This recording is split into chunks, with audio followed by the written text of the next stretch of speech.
Every golfer you know has a YouTube channel they swear by. Psychologically, the more golf content you watch, the more confident you get, but the less you feel your game actually improves. I spent years proving that right.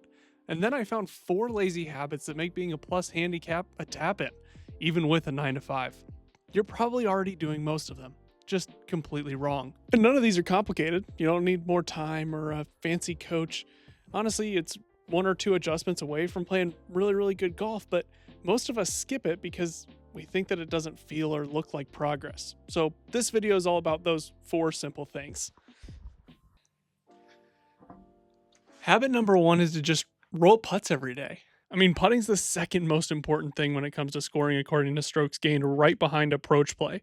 So if you've got limited space, this is the best way to start lowering your scores right away. Now the question becomes, how do I do that? How often should I do it? And how do I know if I'm getting better? How you're going to get better at putting is by nailing your setup and then working on start line in this kind of small space. Obviously, I can't work on speed in here, so the majority of my work in here is just, can I set up the same way every single time? Can I start the ball on line? And then I'll have some kind of target. Like right now, I've got one of those putter cups. I normally have a coaster down. I've also got a putt out 10 minutes a day, 5 minutes a day, whatever it is, it's going to go so far for you. So even if it's just setting down 2 cans of Diet Coke that you're rolling a ball through and you're doing that 5 minutes a day, that's all you really need. Now, how do you know if you're getting better? Well, if you get to the golf course and it takes you significantly less time to start rolling the ball on line, that's how you know you're getting better. Because when we get out to the golf course, the goal of what we're doing in here is so that when we get outside, all we have to do is worry about speed. And we maybe spend the first 2 to 3 minutes working on start line, working on setup.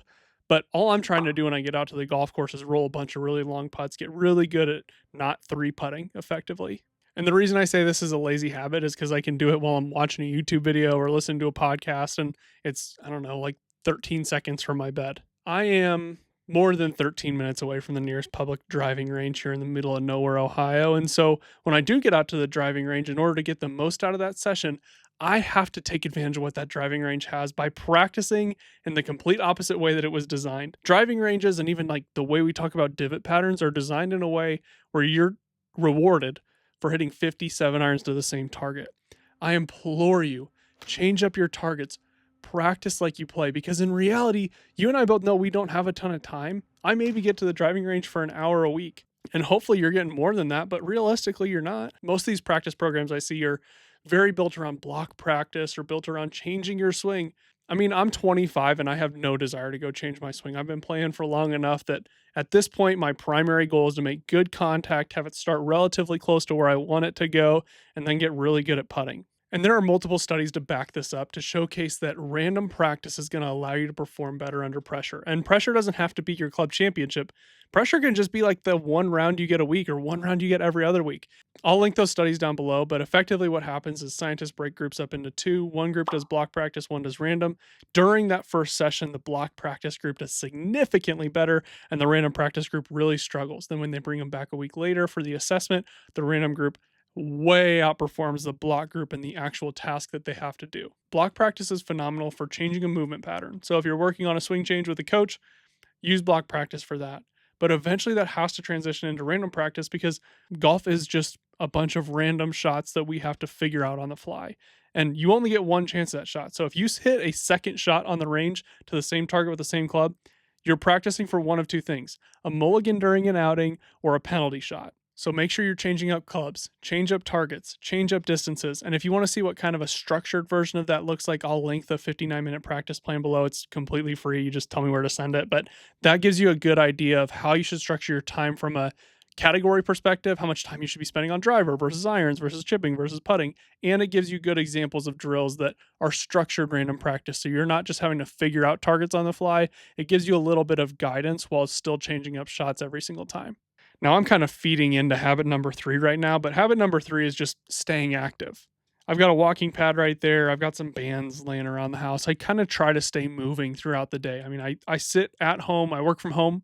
I work on this business from home. And so I'm sitting in this chair. I could be 12 hours a day, but I try to get up. I've got the standing desk. I go to the gym. I play basketball. Like, just keep moving.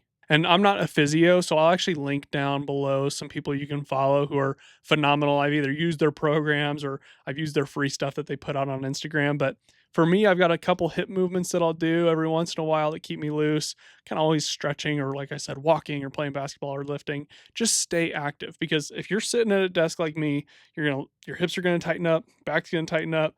Then when you go try to hit balls cold, your body is gonna take way longer to warm up.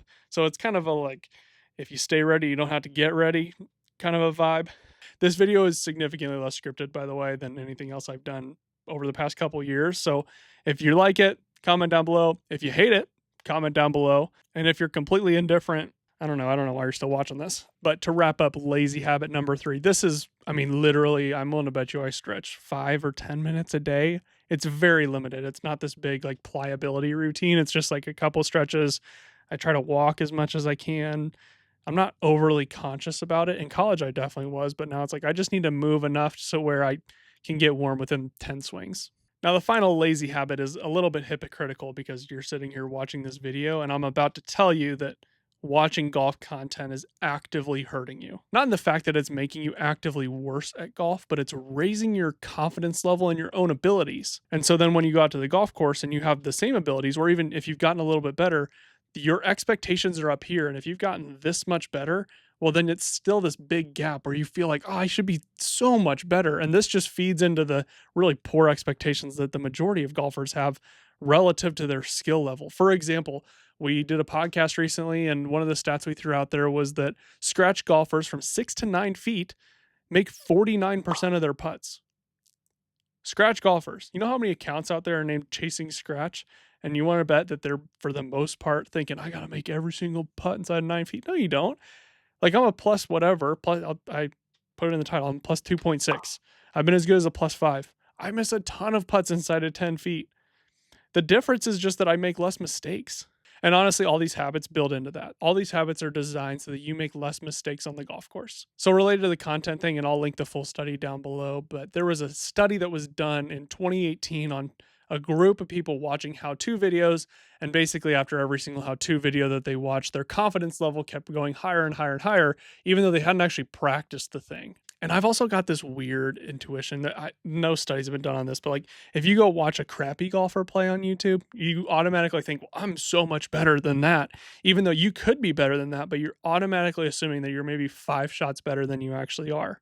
And coming off of winter, this is really dangerous, especially here in the Midwest, because all we've been able to do is watch golf content, and it gets even more exaggerated on the PGA Tour, but that's a whole nother thing. So I'll stick to watching Instagram and YouTube for now. The overarching theme here is that your brain tracks the steps that it sees and then builds it into this mental model where it begins to expect you to perform at a certain level that your physical body cannot. For example, like I've been watching a lot of basketball content because I've been playing a lot of basketball this winter. And every time I go to shoot, I expect myself to make way more shots. But it's like, dude, I maybe go 2 or 3 times a week. I'm not in there like getting up reps and all this stuff. Like I'm just going and playing pickup. But because I've been watching this content, and this is coming to me now, like I need to stop doing that. I need to stop watching NBA highlights as like a study tape. I think maybe that's what we do. We're studying this stuff as if it's like going to help us get better, as if it's studying for a test. But the problem is that we're just like watching somebody else take the test. We're not actually going out and testing ourselves and getting better. We're just watching somebody else take a test and assuming that we're going to get better because we watched them take that test. It's so backwards. And like I said, I do the same thing. I do the same thing with content. I do the same thing with basketball. I do the same thing with golf. So it's just something to be aware of. Treat it more as entertainment as opposed to education. This is obviously something I struggle with because you saw me laying there. I was watching the latest TaylorMade video of Fleetwood versus Morikawa. And every single algorithm is actively working against you on this. So don't actively avoid golf content or whatever skill you're trying to build. Don't avoid that content. It's going to come your way, and that's cool. Like keep feeding into your knowledge base, but you have to treat practice as practice and treat educational content or even entertainment content. You can't treat that as practice. You can't allow that to begin to inform your opinion on your own skills. Watching this video isn't making you better at golf. Hopefully it's giving you good tools so that you can go get better at golf. Like close this video down and go roll 10 putts on your carpet. Drop down a coaster and go roll some putts. My primary goal in all my content is to give you the tools to get better with the time that you have. None of these require you have more time. None of these require you have different tools. You've got 10 minutes to roll putts, just use the time while breakfast is cooking or use the time while you're listening to your podcast in the morning. I'd encourage you over the next week, just try to do one of these habits every single day for 5 minutes. I promise you'll feel so much better that you're going to want to incorporate all 4 of them into your daily routine, or for the driving range one into your every single time you go to the range routine. So download that 59-minute practice plan. Do not go watch this video. Just go to your living room and start rolling some putts. I'll see you next time.